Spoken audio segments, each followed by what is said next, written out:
چھوٹے ہاسپٹل بنانے کے لیے، رورل ہیلتھ سینٹر بنانے کے لیے، مگر وہاں کی کرپٹ بیوروکریسی اور کرپٹ سیاستدان انہیں رفائی کام کرنے کی اجازت نہیں دیتے، فراہم نہیں کرتے، راستہ نہیں دیتے۔ صرف امریکہ میں 5000 پاکستانی ڈاکٹرز ہیں اور ان کی اکثریت پاکستان کو ہیلتھ فیسلٹیز رورل ایریاز میں محروموں کو دینے کے لیے تڑپ رہی ہے، مگر راستہ نہیں ہے۔ تو وہ لوگ بھی ایک پورے ملک میں علاج کی بنیادی سہولتیں مہیا کرنے کا جال پیدا کر سکتے ہیں وسائل کا۔ اب میں علاوہ اس کے وسائل کی طرف مزید آتا ہوں، جو وسائل ہم جنریٹ کر سکتے ہیں پاکستان کے اندر سے۔ پاکستان کی زمین میں کوئی کمی نہیں، نہ افرادی وسائل میں، نہ زمینی وسائل میں، نہ معدنی وسائل میں، نہ مالی وسائل میں۔ سب کچھ کرپشن کی وجہ سے برباد ہو رہا ہے۔ اللہ رب العزت نے اس ملک کو بے پناہ وسائل سے نوازا ہے۔ اگر یہ کرپٹ لیڈرشپ ختم ہو جائے، یہ جنہوں نے مکا کر رکھا ہے کرپشن پر، یہ مسلم لیگ نون اور پیپلز پارٹی، یہ بڑے بڑے سروری خاندان اور بڑے بڑے جو 65 سال سے نسل در نسل اقتدار پر قابض ہیں، اور اب ان کا آپس میں پہلے لڑتے تھے، جنگ کرتے تھے، اب جب دیکھا کہ انقلاب اور تبدیلی کی آوازیں اٹھنے لگ گئی ہیں تو اب ان کے نظام کو خطرہ ہو گیا ہے۔ ان کے نظام سے مراد ڈاکٹر صاحب ان کا مکا ہے، کرپشن پر ان کا الائنس ہے، یہ کرپشن الائنس ہے، اور حرام خوری پر اور مال کما پر باہر دنیا میں اپنے پیسے بھیجنے پر ان کی آپس میں اتحاد ہے، جسے انہوں نے میثاق جمہوریت کا نام دیا۔ یہ نظام ہے ان کا جس کو خطرہ ہے۔ لوٹ مار ختم ہو جائے گی، کرپشن ختم ہو جائے گی، یہ بے نقاب ہو جائیں گے۔ وسائل بہت ہیں، مگر وہ وسائل 100 گھرانوں تک بند ہو گئے ہیں۔ وہ وسائل ان کے ہاتھوں سے عوام تک نہیں پہنچ رہے۔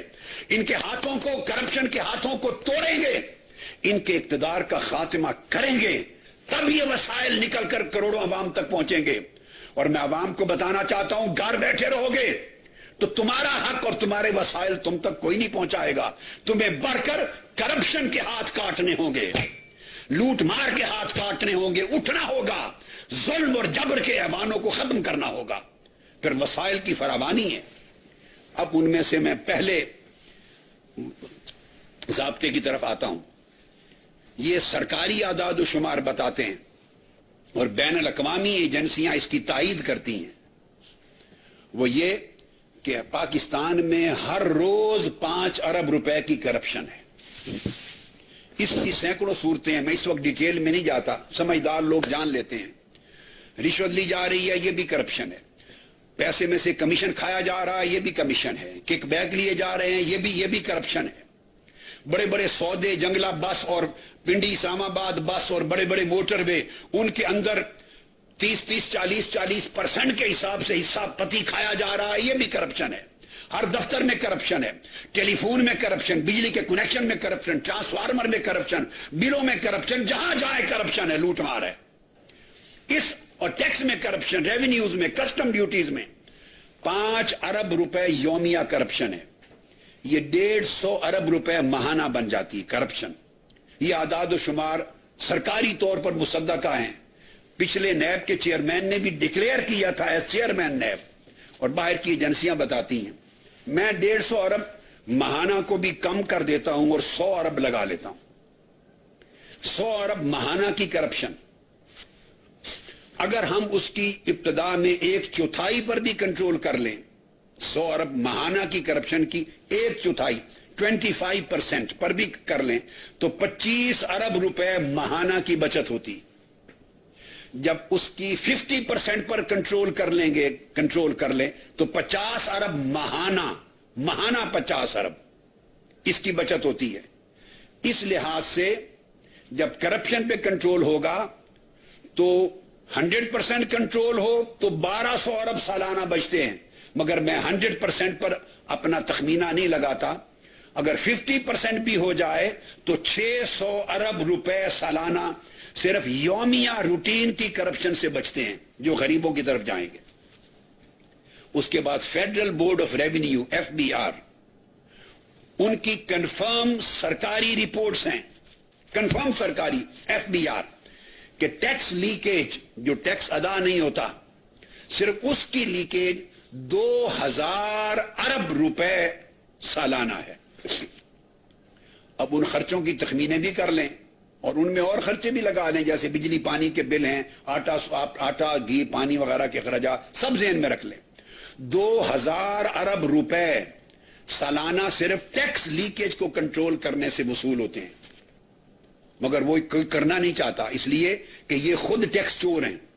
جب یہ خود ٹیکس چور ہوں گے تو ٹیکس چوری کو روکنے کا کلچر یہ کس طرح پیدا کریں گے, کیسے گرفت کر سکتے ہیں کہ پھر پہلا سوال ان کے اوپر اٹھے گا, انگلیاں ان پر اٹھیں گی. تو ٹیکس لیکیج کو روکنے سے 2000 ارب ہر سال کی بچت آتی ہے.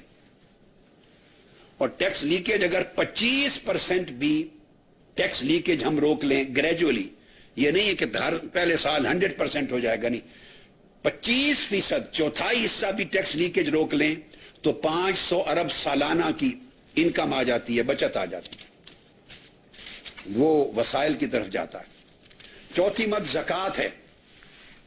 زکوٰۃ میں سینکڑوں ہزاروں اربوں روپے آتے ہیں اور بے شمار لاکھوں گھرانے ہیں جن کا اعتماد سرکاری زکوٰۃ کے نظام پر نہیں ہے. یہ میری بات ہر گھر سمجھ رہا ہوگا. وہ جو ہی یکم رمضان المبارک یا زکوٰۃ کی کٹوتی کے دن آتے ہیں وہ 2-4 دن پہلے بینکوں سے پیسے نکلوا لیتے ہیں اور اس کے 2-4 دن بعد داخل کرواتے ہیں. انہیں اعتماد نہیں ہے کہ یہ زکوٰۃ صحیح جگہ پہ خرچ ہوگی, ان کو پتہ ہے سرکاری عللے تللوں اور کرپشن پہ خرچ ہوگی. اگر ایماندار لیڈر آ جائے قیادت اس ملک میں اور دیانتدار لیڈرشپ آ جائے اور نظام کرپشن فری آ جائے اور ان کو پتہ ہے کہ یہ زکوٰۃ ارکان دین میں سے ہے, اس کی ایک پائی کرپشن میں نہیں جا سکتی, تو سارا ملک اپنے پیسے زکوٰۃ کی کٹوتی میں دینے کو تیار ہے. بڑے بڑے رفائی ادارے دنیا بھر کے پاکستانی مسلمانوں کی زکوٰۃ کے پیسوں سے چل رہے ہیں, اربوں روپے کی خرچ دنیا میں کر رہے ہیں. قوم اللہ کی راہ میں دینا چاہتی ہے, زکوٰۃ دینا چاہتی ہے. بھئی تبدیلی نظام کے لیے 11 مئی کو دیکھیں, ڈاکٹر دانی صاحب میں اللہ رب العزت کو گواہ بنا کے کہہ رہا ہوں, ہم نے 60 شہروں میں سے کسی ایک شہر میں 1 روپیہ بھی بسوں اور ٹرانسپورٹ کے کرائے کے لیے نہیں دیا. اب جو نہ مانے اس کا اپنا ایمان جائے جہنم میں. میں نے اللہ کو گواہ بنا کے کہا ہے, اس سے زیادہ سچائی کی شہادت کوئی نہیں ہو سکتی. پاکستان عوامی تحریک نے 60 کے 60 شہروں میں بشمول راول پنڈی اور لاہور کے 1 روپیہ بھی کسی بس اور ٹرانسپورٹ کے لیے کسی تنظیم کو نہیں دیا. سب خرچے لوگوں نے, سول سوسائٹی نے اور کارکنان نے خود کیے. اور یہ لغو ہے کہنا مدرسے اور طالب علم, یہ شرم سے ڈوب مرنا چاہیے. 25-30 ہزار ایک شہر میں اجتماع ہو, کیا جنگ, کیا بکر, کیا لیا, کیا مظفر گڑھ, کیا راجن پور, کیا ڈیرہ غازی خان, کیا بہاول پور, کیا رحیم یار خان, کیا پورا اندرون سندھ, کیا سرگودا, کیا گجرانوالا, یہ مدرسے کے بچے ہیں. شرم سے ڈوب مرو بات کرتے ہوئے. ان کے پاس جھوٹوں کی اتنی لاتعداد کھیپ ہے, بیٹھ کر ان کو شرم نہیں ہے جھوٹ بولتے چلے جائیں. مدرسوں اور سکولوں سے تم لا کر اتنے بڑے اجتماع کر کے دکھا دو. یہ سول سوسائٹی ہے, یہ عوام ہے. وہ مدرسوں کے بچوں کے پاس کہاں پیسے ہیں ٹرانسپورٹوں کے لیے اور ریلیز کے لیے, اور یہ تمہیں چہرے مدرسوں کے بچوں کے نظر آتے ہیں. ایک پائی سول سوسائٹی اور کارکنان نے خرچ کیا ہے. تو جو لوگ تبدیلی کے لیے کروڑوں روپے خرچ کرنے کو تیار ہیں, وہ زکوٰۃ, صدقات اور نظام کی تبدیلی پہ اللہ کی راہ میں کیوں نہیں دینے کو تیار ہوں گے؟ تو میں یہ بتانا چاہتا ہوں کہ یہ مد بہت بڑی مد ہے جو غربا اور محرومین کی بنیادی ضروریات کی کفالت کو کافی ہے. اس کے بعد اب آگے آ جائیے, ایک بڑا امپورٹنٹ ایسپیکٹ بتانا چاہتا ہوں,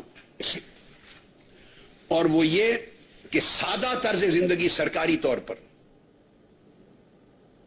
یہ جو کروڑہا روپے کے بجٹ ڈیولپمنٹ کے نام پر ایم این ایز اور ایم پی ایز کو جاتے ہیں, آپ کو معلوم ہے کہ اس کا کتنا حصہ ایم این ایز اور ایم پی ایز کی جیبوں میں جاتا ہے, حرام خوری میں. یہ پالے جاتے ہیں اور ان کو